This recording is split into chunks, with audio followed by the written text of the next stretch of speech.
மாநாடுல நீங்க சொன்ன மாதிரி வந்து உங்களுக்கு எப்படி ஆச்சரியமா இருந்துச்சோ, எங்களுக்கும் அதே மாதிரி ஃபேன்ஸ் நெறைய பேருக்கு வந்து ஆச்சரியமா இருந்துச்சு. ஸோ அந்த விஷயங்கள்லாம் எதுவும் பேசியிருக்காரா? இல்ல நீங்க எதுவும் கேட்டிருக்கீங்களா? பார்த்தோன்னே எப்படி சார் இப்படி பண்ணீங்க அப்படின்னு நான் கேட்டோன்னே, எல்லாம் ஒர்க் அவுட் மேடம் அப்படின்னு. பெரிய திரையில நீங்க பண்ண படங்கள்ல இது மறக்க முடியாது. பாலா சார் படம் தான்.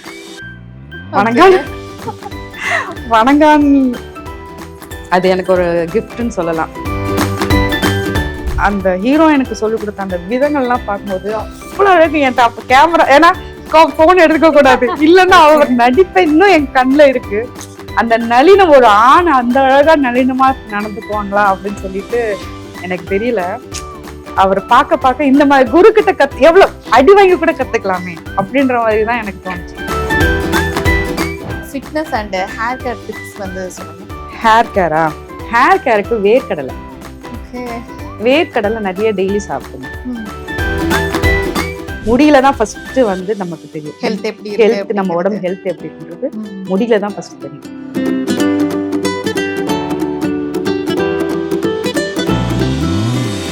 பெரிய திரையில நீங்க பண்ண படங்கள்ல இது மறக்க முடியாது. பாலா சார் படம் தான். வணங்கான் வணங்கான் அது எனக்கு ஒரு கிஃப்ட்னு சொல்லலாம். நிறைய படங்கள், மாநாடு, எனக்கு வணங்கான் வந்து பாலா சட்ட அப்படின்னு சொல்லிட்டு அது ஒரு பயம் இருந்தது. ஆனா நம்ம ஏன்னா நான் இன்னொன்னு என்னன்னா, இது இங்க ப்ராம்ப்ட் எடுத்து நான் பண்ணிடுறேன். ஆனா அங்க எல்லாமே டைலாக் படிச்சு அதை பண்ணணுமா, எனக்கு கொஞ்சம் மறதி ஜாஸ்தி. சில நேரத்துல அப்படின்னு யோசிப்போம். அது வந்து பெரிய ஆர்டிஸ்ட் மாதிரி நம்ம அப்படிலாம் பேசக்கூடாதே பண்ணக்கூடாது, எல்லாருமே திட்டு வாங்கணுமே அப்படிலாம் நினைச்சேன். பட் காட் கிரேஸ் சிங்கிள் டேக்லயே நான் வந்து அப்ரிசியேஷன் வாங்கிட்டு இன்னொருத்தரோட டைலாகும் சேர்த்து பேசுற அளவுக்கு சார் நீங்களே பேசிருங்க மேடம் அப்படின்ட்டு. அந்த மாதிரி நான் ஒரு 7 days இருந்தேன். நல்ல ஒரு எக்ஸ்பீரியன்ஸ்.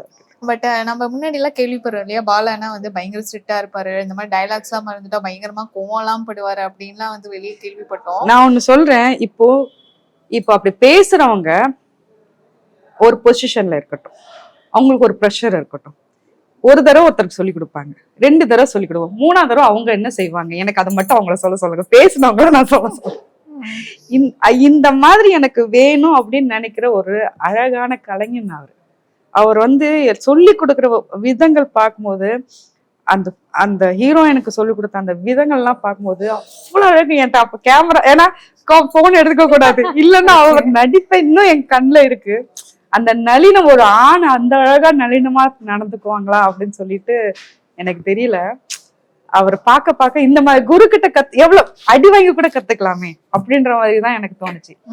எனக்கு Bala sir is a legend. எனக்கு அவர்கிட்ட அப்ரிசியேஷன் வாங்கினது எனக்கு கொஞ்சமா இருக்கனால தான் நான் அப்பவும் என்னென்னே சொல்லுவேன், கொஞ்சமா இருக்கனால தான் நீ தப்பிச்ச, பெருசா இருந்தானே நீ மாட்டிட்டு இருப்ப அப்படின்னு சொல்லிட்டு அப்பவும் அதுதான் நான் எதிர்பார்க்கிறேன், பெருசா கிடைக்க கூடாதா அப்படின்னு ஒரு ஏக்கமும் இருந்துச்சு. கண்டிப்பா அடுத்த படத்துல உங்க ஆசை நிறைவேறும் அப்படின்னு நினைக்கலாம். தேங்க்யூ. சோ எஸ், எந்த ஹீரோவுக்கு அம்மாவா நடிச்சது வந்து உங்களுக்கு ஆசைப்பட்டீங்க, இல்லைன்னா வந்து எதிர்பார்க்காம கிடைச்ச சான்ஸ் அப்படின்னா சொல்லலாம்? இல்ல, இப்போ வரைக்கும் நான் அம்மாவா எந்த ஹீரோக்கும் சினிமால பண்ணல. சீரியல்ஸ்ல மோஸ்ட்லி நிறைய ஹீரோஸ்க்கு அம்மா பண்ணியிருக்கேன். இவரு பிக் பாஸ் அசீம் அவருக்கு பண்ணியிருக்கேன். அப்புறமா நிறைய சின்ன திரையில பாக்குறவங்களுக்கு தெரியும், நிறைய அம்மா பண்ணியிருக்கேன். ஆனா பெரிய திரையில பார்த்தோன்னா வணங்கான்ல வந்து ஒரு மாமி கேரக்டர் தான் பண்ணிருக்கேன், கேரக்டர் ஆர்டிஸ்டா தான் பண்ணிருக்கேன். இப்பதான் வந்து ஒரு அப்கமிங் படம் ஒரு 2 படம் பண்ணிருக்கேன். அதுல வந்து KGF சரண் இருக்காருல்ல, அவருக்கு மதரா பண்ணிருக்கேன். அப்புறமா பிக் பாஸ் தர்ஷன் இருக்காருல்ல, அவருக்கு மதரா பண்ணிட்டு இருக்கேன்.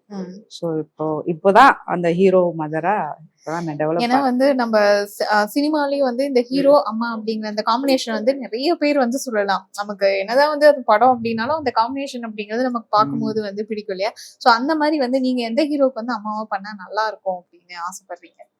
எனக்கு இளைய தலைமுறைகள் இப்ப வர அப்கமிங் ஹீரோஸ் கூட நான் பண்ணணும்னு. அது யாரா இருந்தாலும் ஓகே. ஏன்னா இப்போ தர்ஷனோட பண்ணிட்டு இருக்கேன். அது ஏன்னா அந்த யங்ஸ்டர்ஸோட நம்ம அவங்க பண்ணும்போது நாமளும் சின்ன குழந்தையா மாறிடுவோம். சரியா? அதனால நமக்கு ஏஜ் ஃபியர் இருக்காது, அந்த ஏஜ் டிஃபரன்ஸ் எல்லாம் தெரியாது. ஆ. அது ஒரு ஜாலி. எனக்கு ஒரு கொஞ்சம் காமெடியான கலந்த அம்மாவா பண்ணணும்னு எனக்கு ஒரு ஆசை அது. Okay. ஆனா என்ன எல்லாம் ஃபீலிங்ஸ் அம்மாவா கூட்டுவாங்க. அதுக்காக வெயிட் பண்ணிட்டு இருக்கேன். ஓகே. பட் உங்களோட கரியர்ல மறக்க முடியாத ஒரு ப்ராஜெக்ட்னா மாநாடு சொல்லலாமா? மாநாடு, வணங்கான். வணங்கான் ஆமா, ரெண்டுமே. ரெண்டுமே. ஓகே. வணங்கான எக்ஸ்பீரியன்ஸ் ஷேர் பண்ணீங்க. மாநாடு பத்தி சொல்லுங்க. மாநாடு பண்ணோம்னா தான் வெங்கட் பிரபு சார் தான் வந்து, அவரும் எனக்கு எந்த கரெக்ஷனுமே சொல்லல எனக்கு தெரிஞ்சு. எப்படி பாலா சார் பத்தி ஒரு விஷயம் கேள்விப்படுறோமோ அதே மாதிரி கேப்டன் கூல் அப்படின்னு சொல்லிட்டு வெங்கட் பிரபு அவங்கள பத்தி கேள்விப்படுறோம். சோ எஸ் அந்த மாதிரி தானே பயங்கர சில்லா அவரு. ஆமா, நல்லா பண்ணீங்க அப்படின்னு சொல்லிட்டு, நல்லா பண்ணீங்க அப்படின்னு சொல்லிட்டு அவ்வளவுதான். நம்ம அங்க அதுல மாநாடுல வந்து சிம்பு கிட்ட தான் கொஞ்சம் இன்ட்ராக்ஷன்ஸ் இருந்தது. அவர்கிட்ட அவரை ஃபர்ஸ்ட் என்ன சொல்றது, கொரோனாக்கு முன்னாடி பார்த்து ஒரே ஒரு நாள் தான் பார்த்தோம். அதுக்கப்புறம் கொரோனாக்கு பண்ணதுக்கு அப்புறமா பார்க்கும்போது டிராஸ்டிக் சேஞ்ச். மேன் எப்படி இதெல்லாம் குறைச்சிங்க அப்படின்னு, ஒர்க் அவுட் மேடம் அப்படின்ட்டு அவர் சொல்லும் போதெல்லாம் எனக்கு எப்படி ஒரு அதான் சொல்றேன், கன்சிஸ்டன்சி அவர்கிட்ட இருந்த அந்த விடாமுயற்சி வந்து அவர் அவ்வளவு தூரம் ஒரு இதா எடுத்துட்டு வந்தது. அவர் கூட ஒர்க் பண்ணும்போது நல்லா இருந்தது. பட் அந்த டைலாக் டெலிவரி போது ஒரு வெங்கட் பிரபு சார் எனக்கு ஒண்ணுமே இது சொல்ல, நல்லா பண்றீங்க. ஆக்சுவலி ஏஎல் விஜய் சாரோட நிறைய படம் பண்ணிருக்கேன். வனமகன் அவரோடது என்னோட ஃபர்ஸ்ட் படம் வனமகன். அப்புறம் தியா, அதெல்லாம் சும்மா கேரக்டர் ரோல் தான் பெருசா. அதாவது நீங்க அதுல பண்ணிருக்கீங்கல்ல அப்படின்னு சொல்லி சொல்லும்போது அவங்க பேர் அதானே அப்படின்னு சொல்லிட்டு அப்படி சொல்லணும்னு எதிர்பார்க்கறதுல, இப்ப நான் சொல்லி தெரிஞ்சுக்கிற அளவுக்கு நான் இன்னும் அதை நான் விரும்ப மாட்டேன். அதனால எல்லாரும் இப்ப நீங்க பார்த்து வந்தீங்க தெரியுமா, அந்த மாதிரி வரணும்னு எதிர்பார்ப்பேன் நான். அது வரைக்கும் நான் வந்து நான் நடிச்சிருக்கேன்ப்பா, அவ்வளவுதான். நானா சொல்றது இல்ல. Okay okay. சோ எஸ் இந்த மாநாடு படத்துல வந்து இருந்துதான் வந்து சிம்புவோட செகண்ட் ஃபேஸ் வந்து ஸ்டார்ட் ஆச்சு அப்படின்னு சொல்லலாம். அதுக்கு முன்னாடி வரைக்கும் அவர் சினிமாவில் வந்து கொஞ்சம் அந்த ஒரு பீரியட்ல வந்து இந்த கொரோனாக்கு முந்தைய பீரியட்ல கொஞ்சம் டவுனா இருந்துச்சு, வெயிட் போட்டது, அந்த மாதிரியான விஷயங்கள்லாம் வந்து ஃபேஸ் பண்ணாரு. மாநாடுல நீங்க சொன்ன மாதிரி வந்து உங்களுக்கு எப்படி ஆச்சரியமா இருந்துச்சோ எங்களுக்கும் அதே மாதிரி ஃபேன்ஸ் நிறைய பேருக்கு வந்து ஆச்சரியமா இருந்துச்சு. ஸோ அந்த விஷயங்கள்லாம் எதுவும் பேசியிருக்காரா இல்ல நீங்க எதுவும் கேட்டிருக்கீங்களா? இல்ல, நாங்க ரொம்ப பேசினது இல்ல. என்னைய வந்து நாங்க எங்களை வந்து அடைச்சு வச்சிருப்பாங்க, அடைச்சு வச்சுட்டு வாங்க கிளம்பி வாங்கம்மா அப்படின்னு ரஃபிகோட மதரா பண்ணியிருந்தேன். அங்க அதுல முஸ்லீம் கேரக்டர், என் பேசே தெரியாது. அந்த டயத்துல அவர் கூட ஜேர்னி பண்றேன். அது ஒரு கொஞ்சம் ஒரு 2 நாள் போனது. அப்போ அவர் கூடவே இருக்க வேண்டியது. அப்போ அவர்கிட்ட பேசினது சும்மா கிண்டலாலாம் 2-3 டிஸ்கஸ் பேசினாங்க. ஆனா இந்த இதை பார்த்தோன்னே எப்படி சார் இப்படி பண்ணீங்க அப்படின்னு நான் கேட்டோன்னே, எல்லாம் ஒர்க் அவுட் மேடம் அப்படின்னு. அதுக்கு முன்னாடி அவரோட ஒரு வீடியோ ஒண்ணு பார்த்தேன், அவர் வந்து வீட்டுல ஃபுல்லா ரன் பண்ண மாதிரி. அப்போலாம் அதெல்லாம் கோரிலேட் பண்ணி பார்த்தேன். சோ நினைச்சா என்ன வேணாலும் பண்ண முடியும். அதான் சொல்றேன், அந்த விடாமுயற்சியோட நம்ம வந்து ஒரு விஷயம் செஞ்சோம்னா நம்ம நினைச்சதை கொண்டு வரலாம் அப்படின்ட்டு.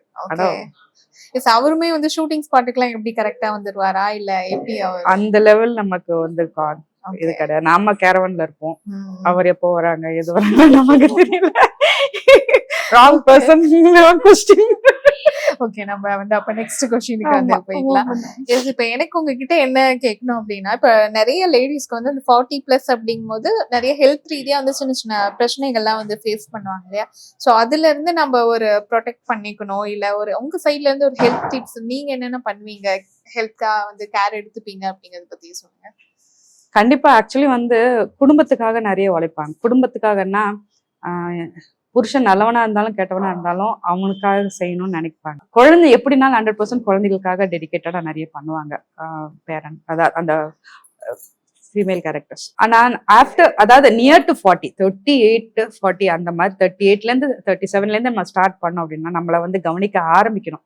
ஏன்னா இதை நான் எதுக்காக சொல்றேன் அப்படின்னா, நம்ம அப்பெல்லாம் நம்ம கவனிக்கல, இப்பதான் எனக்கு பிரச்சனையா இருக்கு அப்படின்ற மாதிரிலாம் நிறைய ஒரு விஷயம்லாம் வரும். தேய்மானம் வந்து அந்த டயத்துல இருந்தா நம்ம பாடியோட அந்த ஒரு டென்சிட்டி எல்லாம் கம்மி ஆயிட்டு அந்த இடத்துல ஸ்டார்ட் ஆகும். இந்த இடத்துல நம்ம கொஞ்சம் ஒரு 1 hour கேர் எடுத்து நம்ம நெல்லிக்காய் ஜூஸ் சாப்பிடணும். நெல்லிக்காய் சாப்பிடுறதா இருந்தோம்னா இல்ல நெல்லிக்காய் ஜூஸ் சாப்பிடணும்.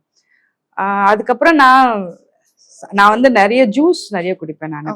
ஸோ அந்த மாதிரி அதுக்கப்புறம் நிறைய ஹெல்த் டிப்ஸ் நிறைய இருக்கு. நான் நெல்லிக்காவை ரொம்ப ப்ரிஃபர் பண்ணுவேன். எல்லா விஷயத்துக்கும் நெல்லிக்காய் நல்ல ஒரு சப்போர்ட்.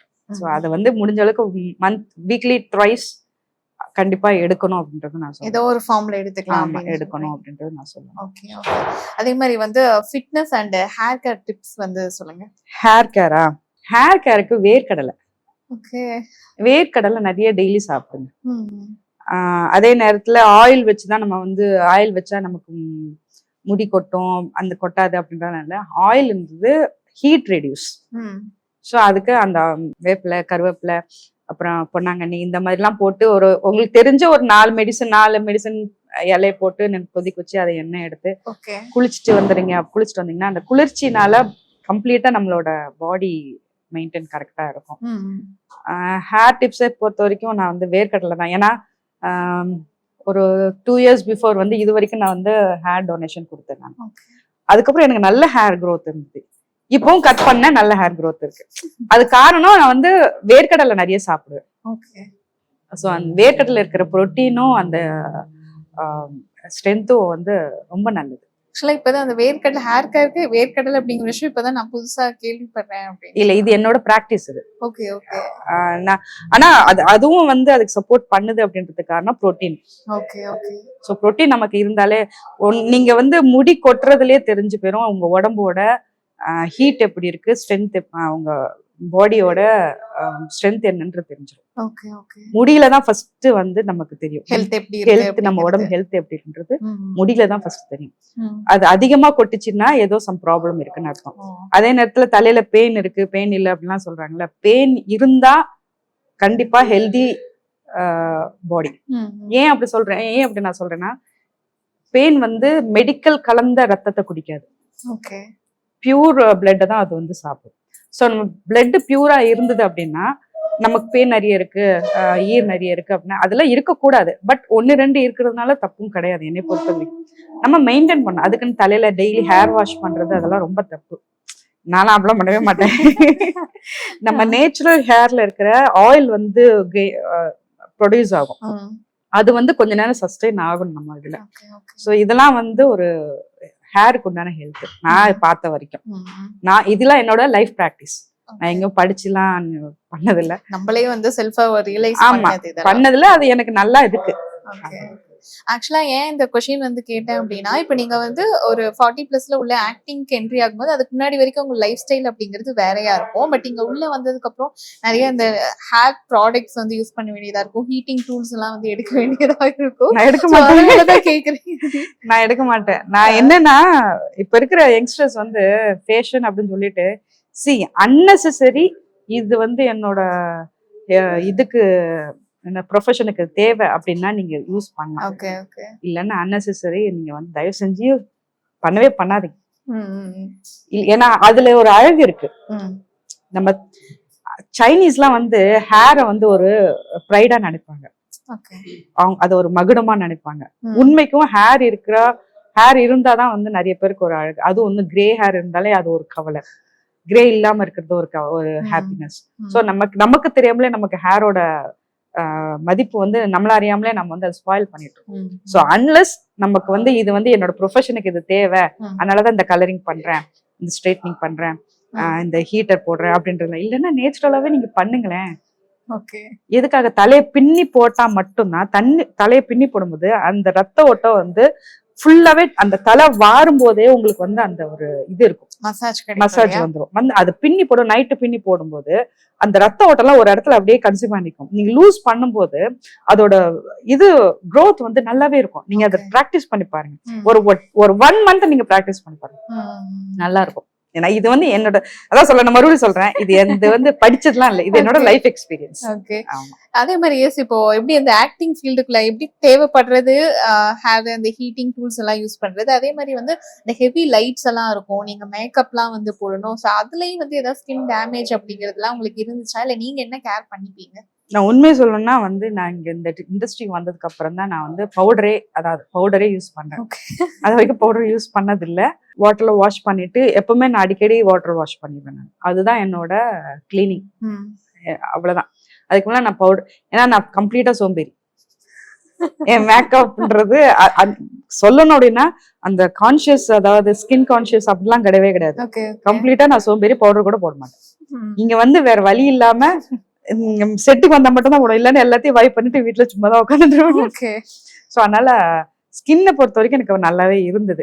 இப்போ நான் வந்து அதை மெயின்டைன் பண்ணும், சஸ்டெயினா ஏஜ் ஆயிட்டு இருக்கு நமக்கு. ஸோ அதை மெயின்டைன் பண்ணும், சஸ்டெயின் பண்ணும் அப்படின்றதுக்காக சில ரெமெடிஸ், இந்த பால் ஏடு இருக்குல்ல, அதை வந்து நைட் அப்ளை பண்ணிட்டு கொஞ்ச நேரம் அதெல்லாம் அப்ளை பண்ணிட்டு வாஷ் பண்ணிடுவேன் நான். ஆயில், அந்த ஆல்மண்ட் ஆயில் வச்சு ஃபேஸ் இது பண்ணிக்க க்ளீன் பண்ணுவேன். கிளென்சிங்லாம் நான் யூஸ் பண்ணவே மாட்டேன். ஸோ கம்ப்ளீட்டா என்னோட ரெமெடி ஹோம் ரெமெடி தான். எஸ், நிறைய பேர் வந்து ஃபாலோ பண்ணுவாங்கன்னு நினைக்கிறீங்க. ஏன்னா நீங்க சொல்றது அப்படிங்கிறது சிம்பிளாவும் அக்சஸ் பண்ணிக்கிற விதமாவும் இருக்கு. ஸோ உங்ககிட்ட இருந்து ஒரு விஷயம் என்ன நான் கேட்டு தெரிஞ்சுக்கணும் அப்படின்னா, எனக்குன்னு இல்லை, இப்ப இருக்கிற யங்ஸ்டர்ஸ்க்கே ரிலேஷன்ஷிப் அட்வைஸ் அப்படின்னா வந்து நீங்க என்ன சொல்றீங்க?